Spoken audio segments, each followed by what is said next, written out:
안녕하세요. 북한시장 동향 시간입니다. 오늘은 북한 주유소에 대해서 강미진 NK투자개발 대표와 함께 살펴보도록 하겠습니다. 과거에는 북한에서 유류를 구입할 때 네. 개인들에게 주로 샀던 걸로 저는 기억하는데 맞아요. 요즘 북한은 어떤가요? 맞아요. 이제 예전에는 개인들이 주로 다 판매를 했고 공급 주체들만 이제 공급사에서 받았었는데요. 요즘 북한에는 곳곳에 주유소가 엄청 많이 생겨나고 있어요. 이미 뭐 있는 것도 있고 지금 또 건설하는 것도 있고요. 양강도 해산시에서 현재 네. 이제 그 운영 중인 주유소를 보면 도시를 중심으로 해서 주유소가 밀집되어 있습니다. 그리고 일부 지역에는 새롭게 건설되는 그런 주유소도 있고요. 그리고 내부 소식 등에 따르면 현재 양강도 해산시에는 6개의 주유소가 있는데요. 작은 도시치고는 꽤 많죠. 네. 그중 1개의 주유소는 현재 운영이 되지 않고 있는 상태고요. 5개의 주유소는 정상 운영되고 있다고 합니다. 그러니까 양강도 해산시에는 검산리라는 이제 그 외곽으로 나가는 작은 지역이 있는데요. 네. 이 지역에는 주유소가 2개가 있다고 합니다. 2개나. 네. 네, 이 주유소가 생기면서 유류를 팔아 생계를 유지하던 개인 장사꾼들한테는 좀 굉장히 큰 타격이 될 것 같아요. 그렇죠. 아무래도 이제 주유소가 생기면서 일부 이제 그 북한 말로 이제 기름 장사꾼이죠. 네네. 휘발유 디젤만 팔아먹던 이런 주민들이 좀 불안하다 이런 걸 호소하고 있습니다. 그리고 사실 주유소는 국영 관리를 받거나 기업에서 관리를 하는 어떠한 뭐 단체에서 관리를 하는 주유소가 일반적이기 때문에 기름을 팔던 장사꾼들이 좀 불안할 수밖에 없는 그런 상태고요. NK투자개발의 내부 조사원은 이제 양강도 해산시 소식을 전하면서 연유 공급소가 이제 주유소로 이제 탈바꿈한 곳도 있고요. 네. 최근 몇 년간의 이런 상태가 좀 여러 곳에서 발견되고 있다고 합니다. 그리고 앞으로 주유소는 더 생길 것 같다 이런 얘기도 있는데요. 이런 소문이 나면서 기름 대꼬들의 걱정이 커지고 있다고 합니다. 사실 장사 품목을 한번 바꾼다는 것은 단연간 자신이 쌓아온 경험, 그런 노하우, 뭐 인맥을 새롭게 싹 바꿔야 되잖아요. 네네. 네. 그러니까 어떻게 보면 좋은 일보다 어려운 일이 더 많을 수 있거든요. 그러니까 관련 소식에 해당되는 주민들이 얼마나 힘든지 그런 걸 좀 알 수 있었고요. 저도 이제 북한서 살아봤기 때문에 네. 그런 소식을 들으면서 좀 마음이 좀 쓰였고요. 저도 북한에서 장사를 좀 한 여러 번 바꿨었거든요. 처음에는 빵 장사 하다가 네. 좀 돈 좀 버니까 이제 그 공업품 장사로 돌았다가 그 다음에 뭐 또 좀 처음에는 이제 그 돼지고기 국밥, 뭐 빵 네. 장사, 뭐 잡화, 뭐 옷 장사 이러다가 결국은 가장 잘 팔리는 게 음식 장사기 때문에 음식 장사로 돌았는데 실제 한 번씩 바꿀 때마다 고객이 바뀌잖아요. 그렇죠. 그 사가는 주민이. 그래서 되게 이제 관심을 많이 썼던 그런 게 되고요. 그리고 판매 실적이 확실히 떨어집니다. 이런 상황을 여러 번 지속하게 되면서 코로나 상황이잖아요. 지금. 네네. 그러면서 이제 주민들이 생계에 위협을 받을 수도 있어서 기름 장사꾼들이 생계가 은근히 좀 걱정되기도 합니다.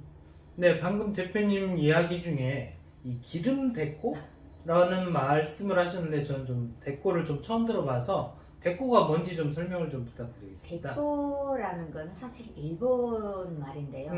그 사실 대꼬의 의미는 이제 저희가 북한에서도 사용을 많이 했었는데 이제 커다란 물체를 이제 옮길 때 네. 거기에 이제 큰 물체 가운데 돌을 작은 돌을 끼워 넣고 그 작은 돌 큰 돌 사이에 지렛대를 이제 끼워 넣고 이렇게 살짝 대꼬를 하면서 큰 물체를 옮기는 걸 이제 대꼬 작업이라고 하거든요. 네. 실제 이런 지렛대 작업인데 우리말 사전에도 지렛대는 작은 힘으로 무거운 물체를 들어올리는데 사용하는 도구의 1.5m 이렇게 설명이 되어 있고요. 제가 북한에서 이제 여러 고속도로 건설도 하고 보수도 하면서 터널도 이렇게 들어봤었거든요. 네. 그러니까 터널 건설 당시에 지렛대를 활용해서 이제 작업을 많이 했었습니다. 이렇게 대꼬라는 말은 적은 힘으로 큰 물체를 들어 올릴 수 있다는 건데요. 북한 시장에서는 부분별로 대꼬들이 좀 많습니다. 시장에서 대꼬라는 말을 흔히 듣게 되는데요. 결국 적은 자본으로 큰 이익을 내려는 사람들을 가리켜서 대꼬라고 하지 않을까 저는 이렇게 좀 해석을 해봤고요. 기름 대꼬들도 장사꾼들과 도매 장사꾼들 사이에, 그러니까 구매자와 도매 장사꾼들 사이에서 기름을 유통시키는 그 역할을 하기 때문에 데꼬라는 말이 좀 참 어울리지 않을까 싶습니다. 네, 이제 북한 내에서 그러면 주유소가 증가했다고 하셨는데 그럼에도 불구하고 개인들이 그냥 유류를 판매하면 되는 거 아닌가요? 사실 주유소가 생긴다는 거는 네, 뭐 경쟁자가 생긴다는 거잖아요. 그렇긴 하죠. 내가 네. 그 원래 해산 지역에서 기름 장사꾼들은 뭐 한 50명이었다. 50명이 팔다가 국가 주유소가 생기면 아무래도 국가 주유소기 때문에 가격 차이도 있을 거란 말이죠. 가격 경쟁 또 이제 뭐 양을 어디서 이제 받냐, 네. 디젤 휘발유를 어디서 받냐 이것도 좀 경쟁이 될 수도 있고요. 이렇게 그 국영 기업이라든가 기관에서 운영하는 그런 어마어마한 이제 그 네. 파워가 센 경쟁자가 생긴다는 거기 때문에 경쟁 그 대상이 우리 옆집에 누가 기름 장사 또 시작했대 이거랑 차원이 다르거든요. 국가 장사기 때문에. 그래서 주민들이 불안해할 수밖에 없고요. 그리고 개인들은 국가기관에서 들어온 것을 다시 넘겨받아서 하지만 주유소 같은 거는 국가기관에서 들어온 바로 이제 거기서 뭐 판매를 하거나 네. 그런다는 점에서 이동 비용이 이제 많이 들지 않을 수 있고요. 개인들은 대신에 이동 비용이 더 든다는 거죠. 문제는 국가기관의 주유소가 개인들보다 싼 가격에 휘발유나 디젤유를 팔게 되는 경우 정말 개인들은 아프죠. 이제 네, 타격이 많이 네, 오겠네요. 그래서 이제 개인들이 좀 피해 부분이 좀 생기지 않을까 이렇게 생각을 하고요. 이와 관련해서 예산시 주민은 기름 장사권은 주유소가 늘어나면 늘어날수록 이제 수십 년을 그거 해왔잖아요. 네네. 그런 장사를 접어야 하는 그런 상황이 올지도 모른다 이렇게 하면서 속상해하는 모습이라고 했는데 실제 일부 장사꾼들은 새로운 품목을 정하는 과정에서 내가 이거 기름 장사를 하면서 기름에만 이제 모든 걸 쏟아부었는데 새로운 종목으로 바꾸게 되면 정말 어떻게 해야 될지 몰라서 뭐 요즘은 정말 일손이 손에 잡히지 않는다고 합니다. 네, 이 주유소 증가가 어떤 분들한테는 이 업종을 강제로 변하게 바꿀 수밖에 없는 환경을 좀 만들고 있는 것 같은데 이런 처지에 계신 분들은 좀 굉장히 많이 힘드실 것 같아요. 아무래도요. 이제 뭐 저희 NK 투자개발 내부 조사원들이 여러 곳에서 전해오는 내용에서도 확인되고 있는데요.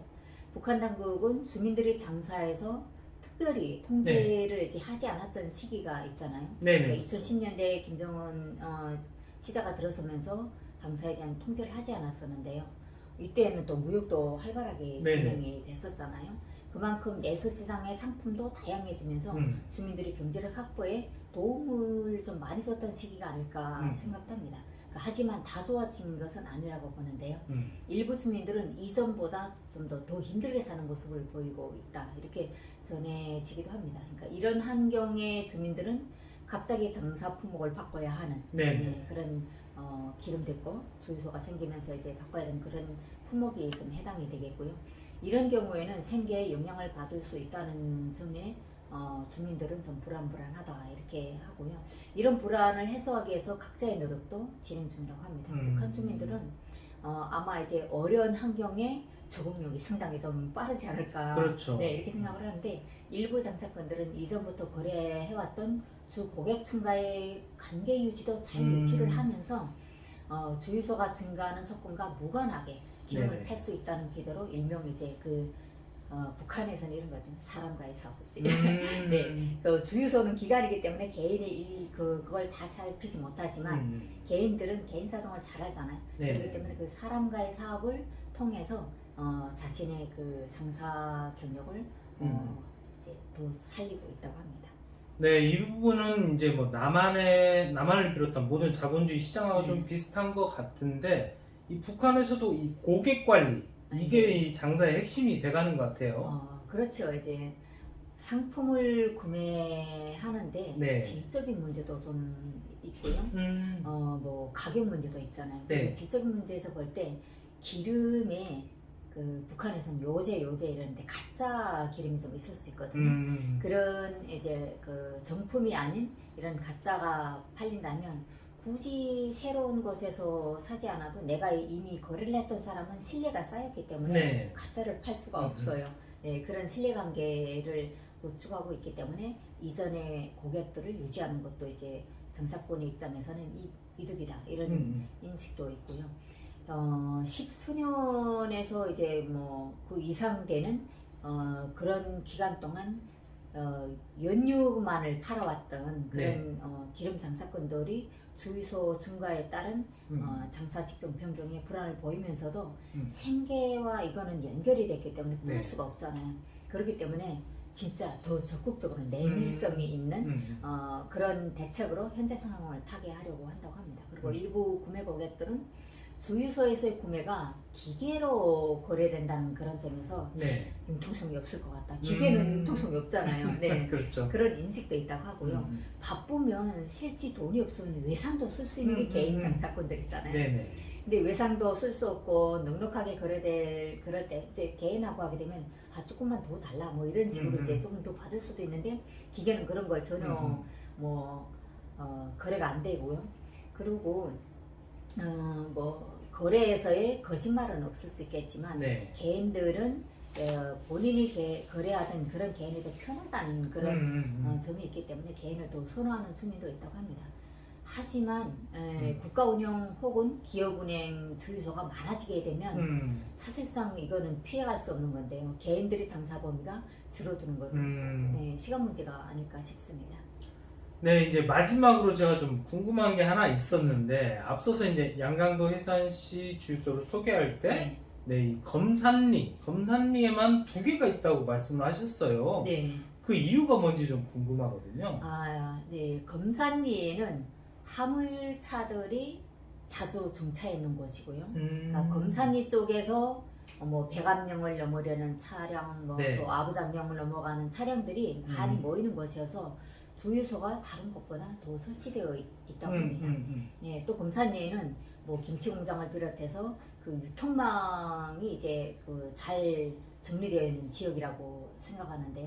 이런 지역적 조건으로 주유소가 다른 곳보다 많지 않을까 싶습니다. 그러니까 한국에는 주유소가 도로 주변에 있잖아요. 네네. 네, 북한도 차량이 집중되어 있거나 유통량이 많은 지역에 주유소가 더 많다는 거죠. 평양시에도 보니까 평양시에는 현재 18개, 19개 정도의 그 주유소가 있는데, 네.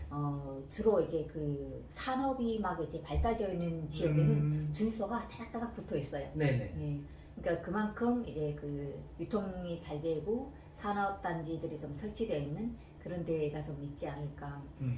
그리고 평양시 경우는 이제 대사관 간조들이 있는 곳에도 주유소가 좀 많이 설치되어 있고요.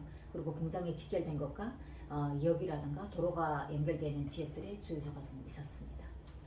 네, 북한에 대해 궁금하신 점 댓글로 부탁드립니다. 좋은 콘텐츠를 제작해 궁금증 해소에 도움드리도록 하겠습니다. 오늘 북한 시장 동향은 여기까지입니다. 감사합니다.